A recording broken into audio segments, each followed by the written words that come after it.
안녕하세요, 테크몽입니다. 제가 상상만 했던 윈도우 노트북이 드디어 나왔습니다. 이거는 그냥 보면 일반 윈도우 노트북 같은데 키보드를 떼어내면 태블릿처럼 쓸 수 있고요, 태블릿답게 터치를 지원해서 뭐 이런 게임도 할 수 있는데 스타일러스 펜으로 필기도 되거든요. 게다가요, 얘 성능이 진짜 좋아서 요즘 인기 있는 몬스터 헌터 같은 트리플 A 게임이라는 것도 울트라 옵션으로 쾌적하게 돌린대요. 여기서 진짜 놀라운 건요, 심지어 어댑터를 빼고 돌려도 게임을 하는데 아무런 문제가 없을 정도로 성능이 진짜 개쩌는 제품입니다. 또 놀라운 게 뭔지 아세요? 지금 여기에 들어간 그래픽카드가 내장 그래픽카드라는 거예요. 이게 말이 되는 건가요?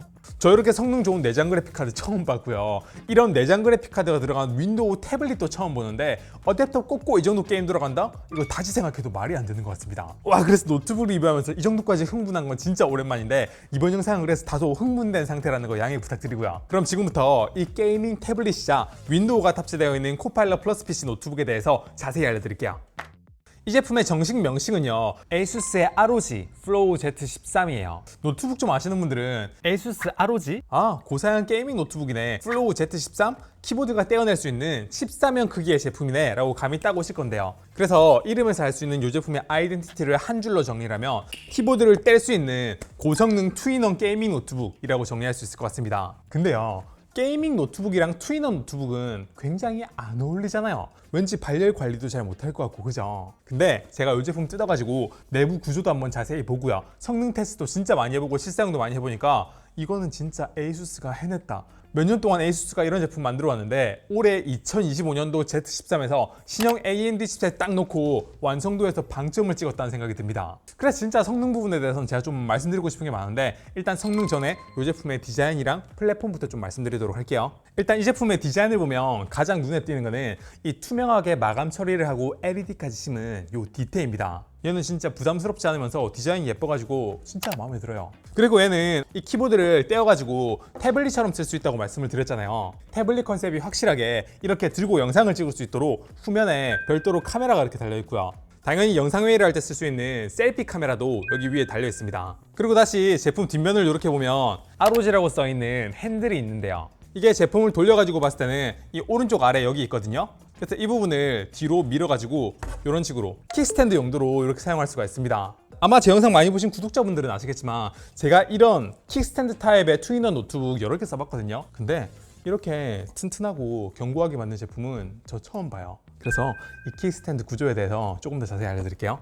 일단 이 킥스탠드를 보면요, 바닥에 닿는 부분이 재질이 약간 다르게 마찰이 좀 더 강한 펠트 소재로 되어 있고요, 이 킥스탠드 소재 자체가 금속인데, 그래서 이 킥스탠드가 매칭되는 이 부위를 보면 이렇게 자석이 막 엄청 들어가 있거든요. 그래서 각도가 낮을 때는 얘가 탁 닫히면서 자석으로 딱 하고 달라붙는 그런 방식이고요, 이 각도가 낮을 때는 좀 헐렁헐렁한 느낌이 좀 들다가 일정 각도 이상 올라가게 되면 굉장히 튼튼하게 고정이 잘 돼 있는 그런 킥스탠드예요. 그리고 이 킥스탠드가 움직이는 최대 각도는 이 정도인데요, 바닥에 놓고 사용했을 때는 각도가 이 정도거든요. 물론 굉장히 튼튼하긴 하지만 좀 더 내려가면 좋지 않을까 싶었는데 왜 이렇게 만들었을까요? 그건 바로 여기 이 두 부분이 공기를 흡입하는 구간이라 킥스탠드가 이렇게 접혔을 때 이 부분을 막지 않게 하기 위해서예요. 이 제품이 일반 노트북이랑 비교했을 때 가장 큰 차이점은요, 당연히 뭐 키보드가 이런 식으로 아래쪽으로 떨어진다 이것도 있는데, 보통 일반 노트북들은 공기를 흡입하는 공기 흡입구가 키보드 아래쪽에 이렇게 있거든요. 그리고 뜨거운 공기는 모니터 쪽으로 또는 모니터 뒤쪽으로 공기를 이렇게 빼는데, 얘는 키보드가 이렇게 분리가 가능하니까 차가운 공기는 뒤쪽으로 흡입하고요, 뜨거워진 공기는 위쪽으로 빠지는 그런 구조입니다. 그래서 위에 보면 이렇게 공기를 배출하는 구멍이 두 군데가 크게 이렇게 있죠. 이렇게 만들면 큰 장점이 뭐냐면요, 보통 일반 노트북들은 키보드 아래쪽으로 공기를 흡입하다 보니까 이걸 뭐 무릎 위에 놓고 사용한다거나 침실에서 기대서 사용하게 되면 공기 흡입이 잘 안 돼 제대로 못 써요. 근데 얘는 뒤쪽으로 공기를 흡입해가지고 위로 보내니까 그런 데서 사용하기도 되게 좋다는 장점이 있고요, 키보드를 이렇게 뗄 수 있다 보니까 바닥에 닿는 부분이 그렇게 크지 않아서 뭐 KTX라든지 비행기라든지 이런 좁은 공간에서 사용하기에 좀 최적화되어 있는 제품이에요. 그래서 저는 여기서 좀 궁금했던 게 뭐냐면요, 보통 우리 이런 키보드 커버를 떼었다 붙였다 하면 좀 불편해가지고 항상 이렇게 붙여 쓰다가 좀 안 쓸 때는 떼지 않고 그냥 뒤쪽으로 이렇게 돌려가지고 사용하는 경우도 많거든요. 근데 이렇게 사용하게 되면 뒤쪽에 있는 공기 흡입 부분을 이 키보드 커버가 완전히 막아버리잖아요. 그러면 노트북 발열도 심해지고 좀 문제가 될 것 같다는 생각이 드는데요, 근데 ASUS가 노트북을 하루 이틀 만드는 회사가 아니다 보니까 이런 것들은 다 설계를 해서 고려를 좀 했더라고요. 지금 제가 이 상태에서 뒤쪽에 키보드를 돌려가지고 이렇게 바닥에 두면요, 알아서 뒤쪽에 키보드가 막혔다는 걸 판단을 해가지고 알림을 밑에서 이렇게 띄워줍니다. 펜 흡기구가 막혔다고요. 그래도 이 키보드가 뒤쪽에 닿을 때 완전히 펜을 막는 게 아니라 여기하고 여기하고 약간의 높이 차이를 두고요. 그리고 이 부분을 약간 빗살처럼 이런 디자인을 해가지고 이렇게 막아도 옆으로 공기가 흡입될 수 있게 이런 식으로 디자인을 했네요.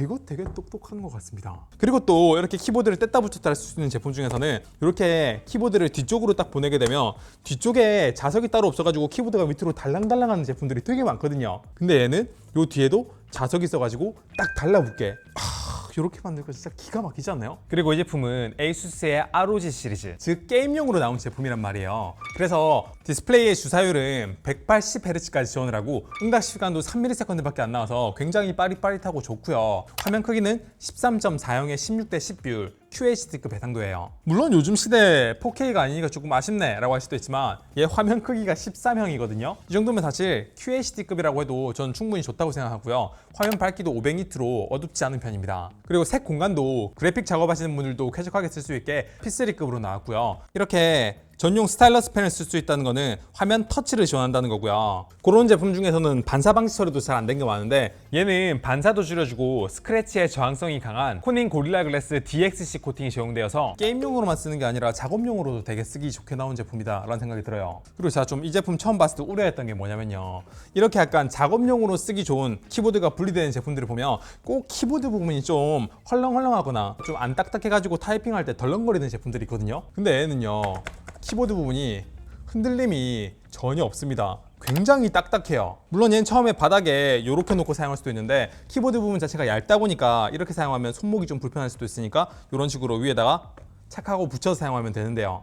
이 키보드 커버 자체도 그렇고 이 밑에 있는 이 부분에도 이렇게 자석이 엄청나게 들어가 있어서 굉장히 부착이 튼튼하게 잘 됩니다. 소리 들어보세요. 굉장히 자석이 강해 보이지 않나요? 그리고 키보드 타건감도 굉장히 좋아요. 다만 전 개인적으로 여기 있는 트랙패드는 버튼을 누를 때 조금 딱딱한 편이라서 제 취향은 아닌데 키보드를 눌렀을 때 타건감 자체는 스트로크 깊이도 깊고 제가 생각했던 것보다 훨씬 더 만족스러웠습니다. 게다가 게이밍 노트북답게 여기 백라이트도 지원을 해서 감성적인 부분도 챙겼네요. 그리고 성능 모드는 F4키를 눌러가지고 성능 조절도 편리하게 할 수가 있습니다. 그럼 제가 여기서 좀 궁금했던 거는요, 일반 문서 작업용 PC는 그냥 대충 권장 설정 놓고 사용하면 되는데 게이밍 노트북들은 고성능 모드에서 워낙 고성능을 내다 보니까 그때 배터리 시간이 좀 짧거든요. 그래서 성능 조절할 일이 많은데 이런 식으로 키보드를 떼게 되면 성능을 조절할 때 보통 좀 불편할 거라고 생각을 했단 말이에요. 그리고 지금 화면 회전도 막 이런 식으로 자동 회전을 지원하는데 이게 자동 회전을 지원 안 했으면 좋겠고 했으면 좋겠고 하는 모드를 바꿀 때 매번 설정 들어가가지고 조절하고 이거 진짜 귀찮은 일인데요. 이 제품은요, 측면에 이런 식으로 버튼이 전원 버튼, 볼륨 버튼, 그리고 별도 키가 이렇게 하나 더 있는데 이 측면에 있는 버튼을 누르면 작동 모드를 눌러가지고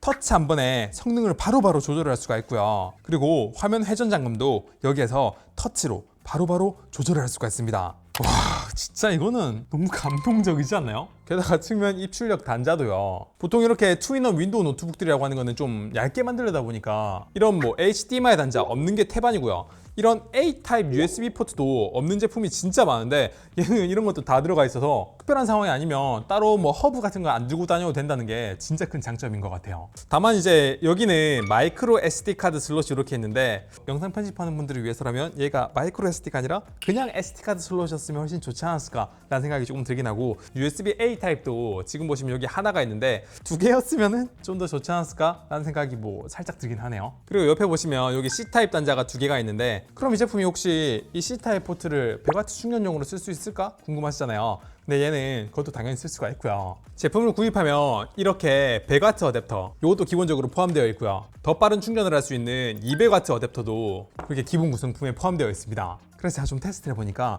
이게 어떤 어댑터를 쓰느냐에 따라서 최고 성능이 약간은 달라지는 좀 특이한 제품인데, 그럼 이제 이 제품의 핵심인, 그리고 많은 분들이 정말 궁금해하셨던 성능에 대해서 말해볼 차례가 된 것 같네요. 여기에 들어간 CPU는요, AMD에서 이번에 새롭게 출시한 스트릭스 헤일로 라인 AMD 라이젠 AI 맥스 플러스 395 프로세서고, 코어는 16개, 스레드는 32개나 되는 32개? 어쨌든 그렇게 되는 말 그대로 고성능 CPU 그 자체입니다. 열 설계 전력은 터보 모드 기준으로 70W, 매뉴얼로 80W까지 조절이 가능한 CPU예요. 그리고 여기 들어간 그래픽카드는 내장 그래픽카드고요. 모델명은 AMD 라데온 8060S예요. 그래서 이 내장 그래픽카드는 앞서 잠깐 보여드린 것처럼 뭐 사이버펑크를 포함한 각종 AAA 게임을 원활히 돌릴 수 있는 진짜 대단한 내장 그래픽카드인데, 제가 테스트해보니까 센서가 읽은 소비 전력은 CPU와 GPU의 소비 전력을 똑같이 표기가 되는 문제가 있으니까 이거 보지 마시고요. 내장 그래픽카드의 TGP는 설계상 60W거든요. 이게 성능이 거의 RTX 4060급이랑 비슷한데 거기에는 보통 100W 이렇게 들어가야 이거랑 비슷한 성능이 나온단 말이에요. 근데 얘는 60W인데 비슷한 급으로 성능을 낸다는 거는 그게 가능하니까 이걸 내장 그래픽카드로 이렇게 만든 것 같다 라는 생각이 듭니다. 그럼 이제 벤치마크 점수 간단하게 알려드리고 실제 게임 성능에 대해서 좀 더 자세히 말씀드릴게요. 일단 CPU 성능을 테스트하는 시네벤치 기준으로는요, R23 기준으로 200W 어댑터랑 100W 어댑터를 꽂았을 때 각각 점수가 이렇게 나왔는데요. 보시면 아시겠지만 200W 어댑터가 역시 가장 잘 나왔고, 여기서 싱글은 2000점 뭐 그럭저럭 괜찮네 수준이었는데, 아니 멀티가 3만 점이 넘는 진짜 어마어마한 점수가 나왔습니다. 그리고 그래픽 성능을 테스트하는 3D마크 타임스파이 기준으로는 GPU 스코어가 100W하고 200W가 거의 차이가 안 났는데, 여기도 CPU 스코어는 200W 어댑터 꽂았을 때가 조금 더 잘 나왔고, 역시 어댑터 뺐을 때가 성능이 가장 좀 덜 나오긴 했습니다. 이렇게 어댑터를 뽑았을 때 좀 더 점수가 낮게 나오는 제 생각에 가장 큰 이유는요, 예상하신 것처럼 이 제품의 작동 모드가요, 어댑터를 꽂았을 때만 이 터보 모드가 활성화가 되기 때문에 어댑터 안 꽂았을 때는 여기 있는 성능 모드가 가장 빠른 모드다 보니까 이런 데서 좀 차이가 난 것으로 보이고요. 놀란 게 어댑터를 뽑았을 때 터보 모드가 아니라 성능 모드일 때도 이 정도까지 어댑터 꽂았을 때랑 비슷하게 나온다는 것 자체가 전 되게 놀랐습니다. 그래서 솔직히 이 정도 사양이면요, 뭐 롤이나 오버워치 같은 거는 뭐 우스운 수준이니까 그런 거 말고 조금 고사양인 배틀그라운드 기준으로 바로 보여드리면요, 배그는 뭐 FHD의 국민 옵션 기준으로 훈련장에서는 거의 뭐 180프레임 가까이 뽑아주고요.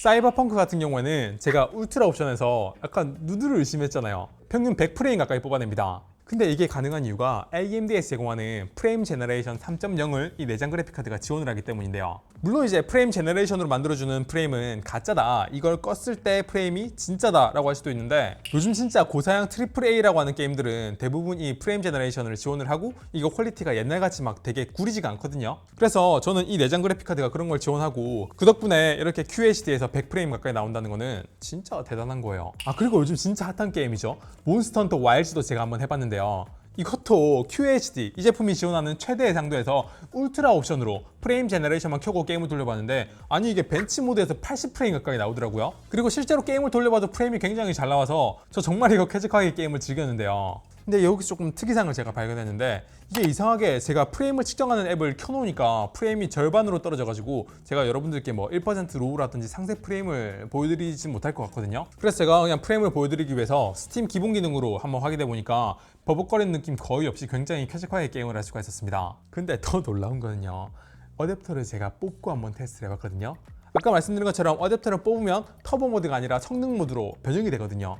근데 그럼에도 불구하고 거의 몬스터 헌터에서 QHD의 풀옵션에서 쾌적하게 이렇게 유지할 수 있다는 게 전 정말 놀라웠어요. 그래서 ASUS가 이번에 이 노트북을 이렇게 출시하면서 이걸 구입한 분들 중에서 선착순 200명을 뽑아가지고 몬스터 헌터 와일즈 게임도 번들도 제공한다고 하는데, 이거 딱 봐도 이 제품이 얼마나 몬스터 헌터 와일즈에 좀 잘 맞는지 어필을 하려고 하는 게 아닌가라는 생각이 좀 듭니다. 그래서 제가 이걸로 어댑터 뽑고 이 게임을 울트라 옵션으로 한 10분 정도 테스트하면은 아마 프레임 좀 떨어지겠지 싶어서 배터리 다 닳을 때까지 제가 한번 테스트를 해봤는데요, 이게 성능이 안 떨어집니다. 배터리 완전히 다 닳을 때까지 정말 쾌적하게 플레이를 했어요. 그리고 진짜 어댑터 뽑고 제가 테스트하고 있으니까 이거 정말 뭐 태블릿 같지 않나요? 일반 노트북이었으면 정말 이렇게 침대 위에 무릎 위에나 이렇게 이불 위에 올려놓고 고성능 게임을 한다? 요거는 뭐 상상도 못할 일이죠. 왜냐면 보통 노트북들은 키보드가 이렇게 있으면 키보드 아래쪽으로 공기를 흡입하다 보니까 침실에서 게이밍 노트북으로 게임을 한다?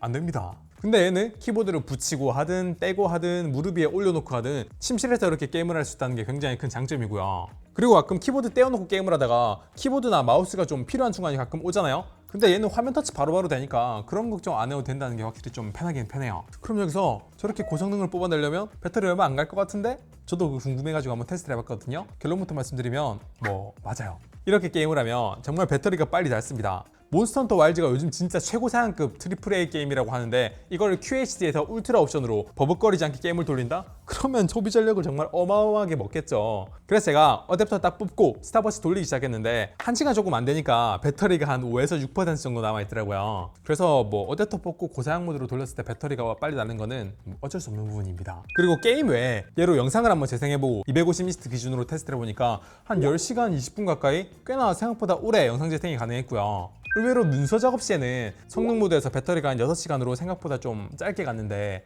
사실 이 정도 성능의 노트북은요 일반 문서 작업할 때는 그 성능 모드가 아니라 사일런트 모드로 해도 되거든요. 그렇게 해가지고 제가 문서 작업을 한번 테스트해보니까 8시간 23분 정도 배터리가 가더라고요. 그래서 제가 앞서 말씀드린 것처럼 이런 고성능을 지원하는 게이밍 노트북들은 성능 모드를 바꿀 때마다 굉장히 좀 배터리 성능이나 실제 성능이 다이나믹하게 차이가 나기 때문에 모드를 자주 바꿔놓고 사용하셔야 되는데, 그런 의미에서 옆에 있는 버튼 한번 눌러가지고 바로 이렇게 작동 모드를 바꿀 수 있다는 거는 정말 좋은 선택인 것 같아요. 그럼 이제 저렇게 하면은 소음이 많이 나지 않나? 네, 많이 나요. 뭐 윈도우 노트북이든 태블릿이든 윈도우 OS가 설치되어 있는 제품들은 ARM 기반이 아닌 이상 고성능 모델 중에서는 소음 안 나는 제품이 없어요. 그리고 이 제품도 마찬가지예요. 근데 제가 게이밍 노트북 진짜 많이 써봤는데 요 정도면요 소음이 게이밍 노트북 치고는 굉장히 작은 편입니다. 제 생각보다 더 조용했어요. 그래서 이 정도 팬 소음이면은 내부 쿨링 시스템이 좀 잘 돼 있나 싶어가지고 제가 이것도 한번 뜯어봤거든요. ASUS에서는 이거를 인텔리전트 쿨링 시스템이라고 하던데 요거 좀 더 자세히 설명드릴게요. 보통 노트북들은 본체 뒤에 있는 밑판이라 그러죠. 그거를 뜯어내가지고 내부를 확인했다면 이 제품은요 내부를 보려면 디스플레이 부분을 떼가지고 봐야 되는데요. 어쨌든 이렇게 뜯어서 보니까 안에 팬이 2개가 보이고 쿨링 시스템은 이렇게 스테인리스 베이퍼 챔버가 전체적으로 넓게 이런 식으로 쿨링 시스템이 디자인되어 있습니다. 이 중앙에 있는 칩셋에는 일반 서멀 그리스가 아니라 리퀴드 메탈 서멀 컴파운드를 써가지고 쿨링 시스템에 좀 굉장히 신경을 썼나 싶었거든요. 근데 얘가 다가 아닙니다. 얘는 이 쿨링 시스템 말고도 디스플레이 전체를 약간의 하나의 거대한 히트 싱크처럼 쓰는, 그래서 열이 디스플레이 쪽으로 굉장히 많이 전달시킬 수 있게끔 그렇게 구조를 만들었어요. CPU에 열 관리하는 측면에서는 이게 진짜 잘한 선택이긴 한데요. 바꿔 말하면 이 고성능 작업을 했을 때는 화면을 터치했을 때는 화면이 좀 뜨겁게 느껴질 수 있게 그렇게 설계됐다는 거는 참고하셔야 될 부분이긴 합니다. 그럼 이제 펜으로 필기하거나 화면 터치할 때 좀 불편할 수 있다는 건데, 그런 분들은 사일런트 모드로 해가지고 성능이 많이 올라가가지고 발열이 나는 상황을 미리 좀 억제를 해야 될 것 같다는 생각이 드네요. 그리고 후면 상단부의 온도도 이렇게 조금 높게 올라간다는 거는 참고하세요. 그래서 저는 이 제품을 실제로 좀 오래 사용하면서 키보드를 뒤쪽으로 보내게 되면 알아 사용 모드가 이런 식으로 성능에 제한을 주면서 발열을 좀 줄이거든요. 이 상태에서는 손필기 했을 때 열감이 많이 안 느껴지니까 손필기 많이 하신 분들은 요거 참고하시면 좋을 것 같고요. 그리고 펜의 반응 속도가요, 지금 보시면 아시겠지만 굉장히 반응 속도가 빠릅니다. 저는 이 정도 반응 속도가 나올 거라고 예상을 못했는데 생각보다 반응 속도가 굉장히 빨라가지고 조금 놀랐어요. 이 스타일러스 펜 필기감이 생각보다 굉장히 좋습니다. 그리고 이 펜 뒤에는 버튼이 하나가 있는데요, 이 버튼을 눌렀을 때 제가 원하는 기능을 이런 식으로 커스터마이징을 할 수가 있어요. 한번 눌렀을 때 이렇게 원노트가 뜨게 세팅을 해놨고요. 이거를 2번 누르게 되면 화면 캡처를 하도록 이렇게 세팅을 해놨고, 범위를 선택한 다음에 자동으로 화면이 캡처되고, 만약에 이걸 수정을 하고 싶다 그럼 이걸 눌러가지고 화면 캡처된 내용을 이런 식으로 펜으로 필기를 하면서 사람들하고 같이 공유하면서 볼 수 있다. 이런 거 진짜 편한 것 같고요. 그리고 지우개 기능을 쓰고 싶으면 옆에 있는 측면의 버튼을 이용해가지고 이런 식으로 지울 수 있다는 거. 펜이 생각보다 굉장히 괜찮지 않나요? 다만 펜 사용하면서 뭐 조금 불편한 게 있다면 이 펜을 뭐 어디다가 부착을 하거나 이렇게 만들진 않았다. 그런 거는 조금 아쉽긴 한데, 확실히 아직까지 이 노트북은 펜 필기 하는 데에 펜 수납이나 부착이나 휴대성에는 초점을 아직 조금 더 맞춰야 될 것 같다라는 생각이 드네요. 조금 더 아쉬운 거 몇 가지 더 말씀드리자면요, 이 제품의 무게는 본체가 약 1.2kg, 키보드 커버 포함하면 약 1.6kg으로 무게 자체는 무거운 편은 아니지만 화면 크기를 생각하면 다소 묵직하게 느껴질 수 있다는 점하고, 얘는 안쪽에 이 좁은 공간에 쿨링 시스템을 좀 잘 설계하려고 해서 그런 걸까요? 이게 대부분의 게이밍 노트북들이 좀 비슷한 문제를 가지고 있는데, 스피커 품질은요 제가 만족했던 다른 기능들에 비하면은 좀 많이 부족했습니다. 그리고 얘가 쿨링 시스템 자체가 뜨거운 공기를 뒤쪽으로 흡입해 가지고 위로 이렇게 뽑아주는 구조잖아요. 근데 이 제품에 마이크하고 카메라가 위쪽에 있어요. 그러다 보니까 만약에 내가 고성능 모드에서 정말 빡센 작업을 하면서 영상회의를 한다 그러면 이쪽에서 막 바람이 나오는데 바로 옆에 카메라가 있고 마이크가 있다 보니까 그 마이크로 바람 소리 같은 게 좀 들어간다, 이런 거는 조금 불편할 것 같다는 생각이 들고요. 물론 이제 사일런트 모드로 하게 되면 이 소음에 대해서는 어느 정도 완화가 될 것 같긴 한데요. 그 외에 뭐 조금 아쉬운 점이라면 이 제품이 아무래도 특이한 플랫폼이고 워낙 좁은 공간에 여러 가지 기술이 들어간 제품이다 보니까 이 제품이 가지고 있는 플랫폼이나 뭐 이런 특성 다 무시하고 오직 가격 대비 성능, 가성비만 따졌을 때는 그렇게 가성비 노트북 제품은 아니에요. 애초에 투인원 노트북 플랫폼이 가성비 노트북으로 나온 제품이 아닙니다. 그래서 제품 출고가는 다소 일반 노트북과 비교했을 때는 조금 높다는 거, 그런 점은 아쉽게 느껴질 수도 있겠다라는 생각이 들긴 합니다. 자, 그래서 이제 이 제품에 대해서는 거의 다 살펴보긴 했는데요. 제가 조금 전에 아쉬운 점을 좀 몰아서 말씀드리긴 했지만 전 그럼에도 불구하고 이거는 진짜 약간 감동스러운 포인트가 많고요. 테크 유튜버 입장에서는 아니 내장 그래픽 카드에서 이게 가능하다고 싶을 정도로 전 정말 만족스러운 제품이었어요. 특히 이제 이런 게이밍 노트북들을 보면 진짜 고사양 작업했을 때는 키보드 쪽으로 열이 많이 느껴져가지고 게임을 하다가 손이 좀 뜨거워질 그런 문제도 있었는데, 얘는 키보드는 따로 떨어질 수 있게 만들다 보니까 게임하면서 키보드가 뜨겁다는 느낌은 절대로 가질 일이 없다는 거, 그런 것도 뭐 장점 중에 하나고요. 그리고 키보드를 이렇게 떼서 게임패드를 이용해서 뭐 좁은 공간이나 침실에서 게임을 할 수 있다는 점, 그리고 전용 물기 버튼도 옆에 놔둬가지고 모드도 쉽게 바꿀 수 있게 이렇게 편의성을 높여줬고요. 어댑터도 100W, 200W 둘 다 제공하고, 이렇게 제품 구입하면 펜이랑 파우치까지 기본적으로 다 제공하니까 전 이런 거 다 따졌을 때 제품 가격이 키보드, 펜 다 포함해서 이 정도부터 시작한다는 거는 전 나쁜 가격 아니라고 봐요. 그래서 전 저 같은 취향을 가진 사람을 위해서 이런 특이한 제품들 계속 만들어내는 에이수스한테 좀 박수를 쳐드리고 싶고요. 사소하지만 제가 좀 아쉽다고 말씀드린 몇 가지 것들도 앞으로 좀 더 개선돼서 나온다면 얘는 훨씬 더 좋은 모델이 될 것 같다는 생각이 듭니다. 자, 그럼 제품에 대해서 궁금하신 분들은 본문의 링크나 영상 화면 터치하면 왼쪽에 뜨는 화면 제품 정보 참고하시고요. 궁금한 거 있으면 댓글 남겨주세요. 제가 얘는 계속 앞으로 실사용할 거니까 여러분들께 정보를 좀 많이 드릴 수 있을 것 같습니다. 네, 그럼 이번 영상 여기까지 하고 영상 괜찮으면 구독, 좋아요 부탁드립니다. 감사합니다. 테크몽이었습니다.